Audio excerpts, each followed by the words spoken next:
գործում, որը կարծես թե սկսում է նախաձեռնվել փողոցային պայքարով եւ որ դիրքում եք դուք դիրքավորվելու։ Ուրեմն արմատական ընդդիմություն ասելով ինչ նկատի ունեք, օրինակ Շենքեր գրավելու արմատական չէ, արմատական ընդդիմությունը նրանք են, ովքեր հահահի են անում ամեն հարց ու պատասխանին վարչապետի հետ, թե արմատական ընդդիմությունը այն մարդիկ են, ովքեր սկզբունքային դիրքորոշումներ ունեն։ Հիմա դուք ընդդիմության դատավորը չեք, ես էլ չեմ։ Ժողովուրդը կդատի, ով արմատականով չէ, ես ինքս նաև ասեմ ձեզ, ես եմ ներկայացի ժողովրդի։ Ասեմ ձեզ, ես չգիտեմ, որ հանրագիտարանով է դա կամ որ բառարանով է դա ձևակերպված արմատական ընդդիմություն։ Պարոն Մարուկյան, ի վերջո նոյեմբերի 9-ին ինչ եղանակ եք տեսնում կամ տեսնում եք ընդհանրապես։ Նիկոլ Փաշինյանի հեռացման եղանակը, ինչպես 21 թվականին է այդ հնարավորությունը բացվել, բայց ժողովուրդը չի օգտագործել, դա բացվելու է մեկ էլ հաջորդ ընտրությունների ժամանակ, այս փուլում ես չեմ տեսնում արտահայտ ընտրություններ,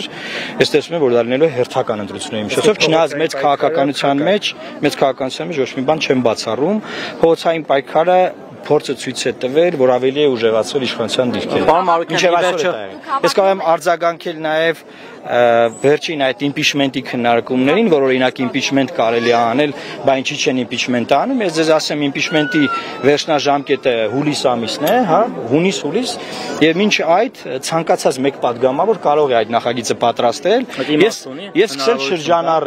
շրջանառել, Չէ, այդ հարցը անդադար քննարկել, բայց դա չանել, ես դրա իմաստը չեմ հասկանում։ Այնինքն կամ պետք է անեն, ասեն չստացվեց, կամ անդադար այդ հարցը պարլամենտում քննարկում են, կամ պարլամենտից առաջ պահանջում են, այդ դրա իմաստը չեմ հասկանում։ Պարոն Մարուկյան, ի վերջո դուք եք վարչապետի պաշտոնին։ Եթե ես կլինեմ որևէ դաշինքի կամ ուժի վարչապետի տեխնացուն, ուրեմն կհավակնեմ։ Քանի որ ընտրություններ չկան, քանի որ հիմա ընտրություններ չի, կարծում եմ դա այնքան։ Ես ունեմ լուծումներ, հենց հիմա ես այդ լուծումները ունեմ։ Օրինակ, եթե հենց հիմա ինձ օժտեն ժողովրդի լիազորությամբ, որ ես գնամ բանակցելու, լուծումները կլինեն, բայց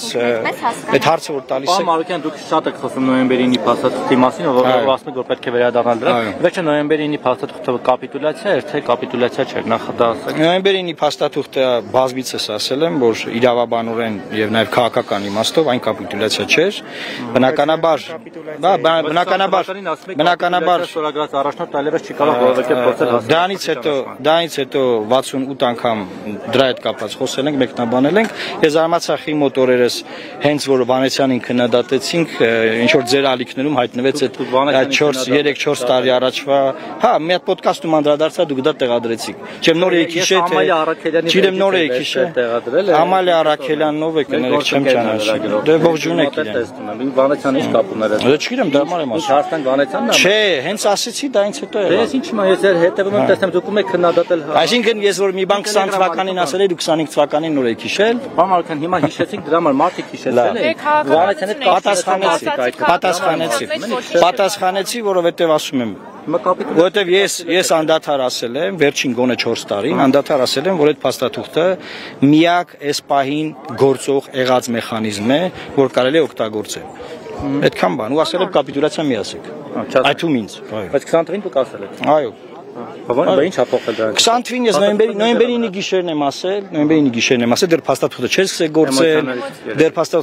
գործել, դեռ բազմաթիվ պրոցեսներ կային, հա, այսինքն այդ իմաստով բան չի։ Էմոցիոնալ, այսինքն ինչ որ բան եղել, բանոն կամ արդյոք։ Քաղաքականությունը էմոցիոնալ գործունեություն է։ Օրինակ ձեր կողմից պաշտված, ձեր կողմից ընտրված, ձեր կողմից աջակցող ուժերը կիլոմետրերով, արկղերով, ասենք, մի մատենադարանի գրականության չափ իրար հակասող հայտարարություններ են։ Բայց ուզեմ ասեմ, տենց թիրախային երբեք նրանց չեք ասում։ Ոչ մեկին չեմ պաշտում, ոչ մեկին չեմ։ Ես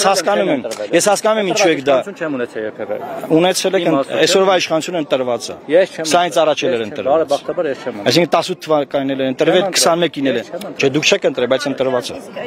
Եթե անդրադառնանք նորից այս խաղաղության process-ին ու այս կրակոցներին, դուք ինչ եք կարծում, ինչու է Ադրբեջանը հետևողականորեն պահում լարվածությունը սահմանին, ինչ նպատակների է ուզում հասնել։ Որովհետև Ադրբեջանը ստացել է խաղաղության համաձայնագրի տեքստի հետ կապված բոլոր զիջումները, եւ այդ զիջումները դրել է դարակը, ասում է սա ունենք, եւ իր ձեռքի տակ եղած ճնշման լծակներն օգտագործում են նոր զիջումները ստանալու համար։ Օրինակ ԵԱԿ Մինսկի խմբի լուծարումը նրանք պահանջում են մինչև փաստաթղթի ստորագրման գործընթացը կատարել, նաև այլ պահանջներ, որոնք որ հնչում են Բաքվից, դուք տեսնում եք։ խոսքը գնում է նաև նոյեմբերի 9-ի փաստաթղթին, որոնք իրենք հողում են անում, որ Հայաստանը դեռ պարտքեր ունի վճարելու, իսկ Հայաստանը չի պատասխանում դրան, այնպես ինչպես որ ես առաջ գտնում։ Որ պետք է Հայաստանը պահանջի, որ նոյեմբերի 9-ի փաստաթուղթը թե ուզում եք որ գործի,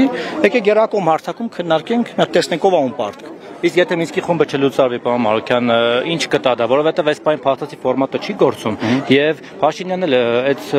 ձեր մատնանշած նոյեմբերի 9-ի փաստաթղթից էլ է հեռացել, ասում է դե Արցախը չկա, այլևս Արցախի հարց չկա, նոյեմբերի 9-ի փաստաթղթով ընդել Լաչինի Միջանցքի հետ կապված հարց կար, մնացած հարցեր Արցախայցան, հիմա չկա այդ ամենը, ինքը փակում է այդ, ինքն էլ ուղի հայտարարում են։ Հիմա դուք օրինակ այս իշխանությունը եթե գնա նույնիսկ այդ ճանապարհով, ինչ է կարծում, ինչ լուծումներ կստացվեն։ Ասենք Մինսկի խումբը լուծարման ճանապարհով, նայեք, Մինսկի խմբի լուծարումը դա չի նշանակելու, որ Լեռնային Ղարաբաղի պայքարը եղել է մարդու իրավունքների զանգվածային ոտնահարման պայքար, եւ դա կարող է բերել դրան, որ մենք ուղղակի արդեն իրավաբանորեն դիտարկվենք որպես օկուպանտ երկիր, այսինքն եթե Լեռնային Ղարաբաղի շարժումը չի եղել ազատագրական, չի եղել իրենց իրավունքների պաշտպանության համար շարժում, եթե Մինսկի խումբը որպես այդպիսին կոնֆլիկտի հակամարտության լուծման մեխանիզմ չի եղել եւ սխալ է ստեղծվել, պետքա լուծարել, հետաբար այդ ռևերս անելով բոլոր այդ քայլերը բերելու հանգեցնելու նրան, որ մենք դառնալու ենք օկուպանտի աթոռին նստած մեղադրյալ, որը ռեպարացիաներ է պարտավորվելու վճարել, որը մենք սերունդ պատասխանատվության ենք ենթարկվել, այսօրվա Բաքվի դատերն էլ հենց դրա մասին են։ Հետեւաբար այդ Մինսկի խումբը ուղղակի սիմվոլիկ բան չի, որ ուզում են լուծարեն, տենց ասենք լուծարեն գնանք տուն, էլի դե բան չկա անում, դե այդպես չի։ Դուք նաև անդրադարձել եք այդ Փաշինյանին հայտարարությանը, որ ինքը կարծում է, որ պետք է ամեն դեպքում նոր սահմանադրությունից անել անկախության հռչակագիրը, եթե մոտավոր եմ հիշում, եթե չեմ սխալվում, վտանգավոր գործընթաց եք համարել, դա այդ հայտարարությունը հատկապես ՍԴ-ի որոշման ֆոնին ինչ վտանգներից եք խոսում, եթե դա դրվի հանրաքվեի, նաև այդ մասին հայտարարություններ կան, որ դա կարող է դառնալ վտանգավոր պրոցես ընդդեմ Հայաստանի։ Եթե բանը հասնի նրան, որ դրվի հանրաքվեի, ապա իմացեք, որ բացարձակապես չի կարելի թույլ տալ Հայաստանի հիմնադիր փաստաթղթերը փոփոխել, ինչու, որովհետև հիմնադիր փաստաթղթերի փոփոխությունը կարող է բերել բացարձակապես անկանխատեսելի հետևանքների Հայաստանի պետականության համար։ Ես դրա մասին մի քանի անգամ խոսել եմ եւ կարող եմ ասել, որ այն նախնական դիրքորոշումը, որ Հայաստանը հղում է կատարում Հայաստանի սահմանադրական դատանի որոշմանը, որի համաձայն մենք չունենք տարածքային պահանջներ հարևան որևէ պետությունից, պետք է Հայաստանը այդ որոշմանը կարճած մնա եւ բացարձակապես չտրվի նոր զիջումներ քննարկելու առարկային։ Ինչը հենց օրինակ մի դեպքում վարչապետը ասում է, որ մեր սահմանադրական դատանը որոշել է այս կերպ, հաջորդ օրը ասում է չնայած ես կարծում եմ, որ պետքա անկախության հռչակագրի հղումը հանվի։ Հիմա հասկանաք դա այդ հեղեղուկ դիրքորոշմամբ հնարավոր չի բանակցել։ Հիմա Բաքվում դա նայում են, ասում են վատ բանի։ Հայաստանի Հանրապետությունը կարող է չճանաչել հարևան երկրները, ինչի։ Օրինակ, այս պետությունը ճանաչված է այս սահմանադրությամբ, այս հիմնադիր փաստաթղթերով։ Որևէ մեկը երաշխիքներ ունի այդ փոփոխությունների արդյունքներում ինչա լինելու։ Ես ինքս դրան դեմ եմ արտահայտվել, թե խորհրդի կազմում սահմանադրական, թե ժամանակինի պաշտոնը, հիմա էլ եմ ասում, եթե նման process սկսվի, պետք է բնականաբար ժողովրդին կարոզել, որ թույլ չտանք, որ սահմանադրությունը փոխվի։ Սահմանադրությունը փոխելու այն խոստումը, որ տրվել է հենց հեղափոխությունից հետո, այդ այսպես կոչված այդ կոստյումի վերաձևակերպման համատեքստում, այդ խոստումը եթե անում են, թող անեն։ Բայց Ալիևի պահանջով սահմանադրություն փոխել, ես չեմ։ Դեպքում ռիսկ չի առաջանա, եթե հանրաքվեով ոչ է ասում ժողովուրդը, ռիսկ չի առաջանա դա արդեն Ադրբեջանի կողմից ասելու։ Դրա մասին էլ ենք խոսել, այո, դա երկսայրանի սուր է, հետեւաբար չի կարելի մտնել process-ի մեջ։ Process-ներ կան, որոնք տաբու են։ Չի կարելի մտնել։ Process-ի մեջ մտար, դու երկու պարագայում էլ պարտվելու ես։ Չի կարելի մտնել Ադրբեջանի այդ process-ի մեջ։ Ոնց նախապայման է, հիմա Փաշինյանն էլ գնալով բոլոր նախապայմանները կատարում։ Ուրեմն ես ձեր ուշադրությունն եմ հրավիրում 22 թվականի Ադրբեջանի կողմից Հայաստանին ներկայացված 5 կետերը խաղաղության համաձայնագրի բանակցությունների մեկնարկի ժամանակ, որտեղ հստակ ձևակերպված են Ադրբեջանի պայմանները եւ այնտեղ չկա սահմանությունը փոխելու պայման։ Դա այդ պայմանը հետո է ծնվել եւ Հայաստանը կարող է դա հետ մղել։ Ուղղակի պարոն Մարուկյան կներես, պարոն Մարուկյան աշխատել է։ Չնայած որ քաղաքական ուժերը դեռ այսպես մարած շարժման ֆոնին էլի հայտարարում են, որ այ փողոցային պայքարը չպետք է բացառել Փաշինյանի իշխանություն չհեռացնելու, բայց տեսնում ենք, որ կարծես թե բոլորն էլ արդեն պատասխանում են 26 թվականի ընտրություններին, նախ դուք 26 թվականի ընտրությունների մասով չնայած վաղ է, բայց մեկ տարի կա, բայց դուք ինչ եք մտածում, այս ընտրություններով հնարավոր է Նիկոլ Փաշինյանին հեռացնել թե ոչ, եւ դուք ձեր քաղաքական ուժը մասնակցել եք դրան թե ոչ։ Ես արդեն խոսեցի դրա մասին, կարծում եմ շատ վաղ է այդ իմաստով խոսել ֆորմատ, բան, բայց այն որ ամեն ընտրություն հնարավորություն է իշխանությունը փոխելու միանշանակ, դրա օրինակները եղել են տեղական ինքնակառավարման մակարդակում, Գորիսից, Կապանից, դեռևս մյուս այլ համայնքներից սկսած, հիմա ամենաթարմը լավ Գյումրին է, Գյումրին ազդակ հանդիսան լինել, որ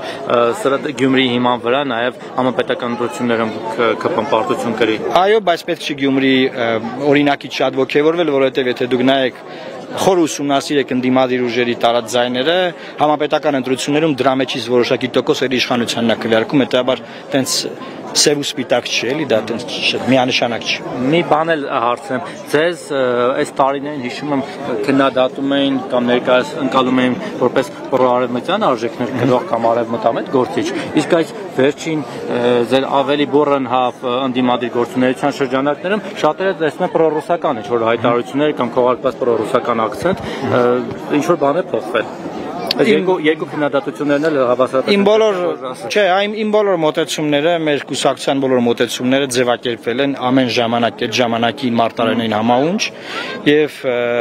միտված են եղել միայն Հայաստանի Հանրապետության պետական շահերը պաշտպանելու։ Հիմա եթե ես ասում եմ նոյեմբերի 9-ի փաստաթուղթը միակ փաստաթուղթն է, չկա ուրիշ փաստաթուղթ։ Լիներ Տրամփ, Փաշինյան, Ալիև փաստաթուղթ, կարող է դա էլ ասեի, չկա ուրիշ փաստաթուղթ չկա։ Եթե դրա համար են ասում պրոռուսական,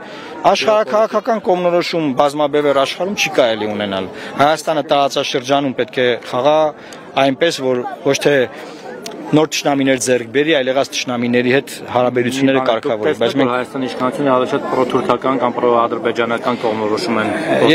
Ես արել եմ հայտարարություն, որ մեզ ոչ թե տանում են դեպի Եվրոպա, այլ տանում են դեպի Թուրքիա։ Եվրոպական ինտեգրացիա process-ներում գոյություն չունի։ Արքան, իսկ ինչպես եք վերաբերում Հայաստանում Արցախի կառավարության պահպանումը, պետական ինստիտուտների պահպանմանը։ Դրա վերաբերյալ ես խոսել եմ ժամանակին Հայաստանի Հանրապետությունում վտարանդի կառավարություն պահելը, որը նաև դա բերելու է նրան, որ պետք է նաև պահանջ լինի, որ դե որ վտարանդի կառավարություն կա, համապատասխան վերաբերմունք պետք է լինի պետական բան, դա ըստ էության վտանգավոր process է, հետեւաբար ժամանակին նաև մեր Արցախի գործընկերները հետո խոսել այդ թեմայով, բայց ոնց որ հասկանում եմ այդ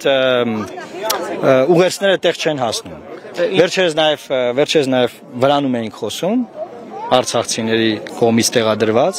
էլ այդ թեմաներից էլ խոսեցինք։ Ինչով է վտանգավոր, պարոն Մարուկյան, որովհետև մյուս կողմից էլ եթե այդ կառավարության վերջին շրջանակներն էլ չի լինում, ինստիտուցիոնալ առումով թեկուզ ձևական անվանական չի լինում, ուրեմն դրանով եւս այսինքն իշխանության թեզն է, որ փակվում է Արցախի էջը վերջնականապես։ Ես հարցին դիվանագիտորեն եմ պատասխանում, որովհետև դա ինձ ավելի բաց չեմ ուզում պատասխանել, ես չխոսեցի չլինելու մասին, ես ասացի Հայաստանում։ Որտեղ լինի բա։ Ուզում եք բանը հասցեն է ասեմ։ Դա արդեն իրանք կորոշեն որտեղ։ Դա իրանք թող որոշեն որտեղ կլինի։ Սփյուռք է ձևավորում, հա, գնան մեկ որ Սփյուռքը դրա հետ կապ չունի։ Սփյուռքը դրա հետ կապ չունի։ Եթե Հայաստանն է, այլ Հայաստանն է նաև Արցախի սահմանադրությամբ Արցախի երաշխավոր անվտանգության եւ իրենք եկել են իրենց մեկ այլ դեյուրե ձևավորում։ Ես կարծում եմ, որ ոչ թե պետք է Հայաստանում քննարկեն, թե ոնց անեն, որ վտարանդի կառավարություն ունենան, այլ քննարկեն, թե ոնց անեն, որ նոյեմբերին փաստաթուղթը կյանքի կոչեն, որ Արցախի ժողովրդին խանգարում է, որ Արցախի ժողովրդի ներկայացուցիչներն էլ իրանց տեղում հայտնվեն, ոչ թե Հայաստանում։ Իսկ իրանց տեղը Ստեփանակերտն է։ Հիմա այս դեր ասածով նաև իշխանություններն էլ նույն թեզը ասում, հա։ Նույն թեզը չեն ասում։ Դες կասեն ԿՊ-ի ջրաղացին ջուր է կստում։ Իրենք էլ են ասում, եկեք փակենք երկրորդ կառավարություն, չպետք է լինի Հայաստանում կա մեկ կառավարություն, մեկ իշխանություն, այլ պատգամ։ Եթե քաղաքական միտքը Հայաստանում դեռևս մանկապարտեզի մակարդակի է, թող ինչ ուզում ասեն։ Ես ասում եմ այն, ինչ բխում է Հայաստանի Հանրապետության պետական շահերից, որի մեջ մտնում է նաև Արցախի հիմնախնդիրը, որի մեջ մտնում է նաև հայոց ցեղասպանության դատապարտման եւ ապագայում այն թույլ չտալու կրկնության process-ը։ Այդ ամեն ինչը դա կոմպլեքս հարց է։ Այսինքն օրինակ հիմա խոսում են Արցախի նախագահի այդ լիազորությունների ժամկետի ավարտից հետո նոր ընտրություններ կազմակերպելու մասին։ Այսինքն այդ բոլոր process-ները թեկուզ ձևական Հայաստանի ներսում պետք է չկատարվեն, չլինեն, դուք ոնց եք կարծում։ Ես ֆունդամենտալ տարաձայնություններ ունեմ Արցախի վերջին ղեկավարության հետ, չեմ ուզում մեկնաբանել։ Ուզում են իրանց գործնա թող անեն ընտրություն, ինչ ասեմ։ Շատ է,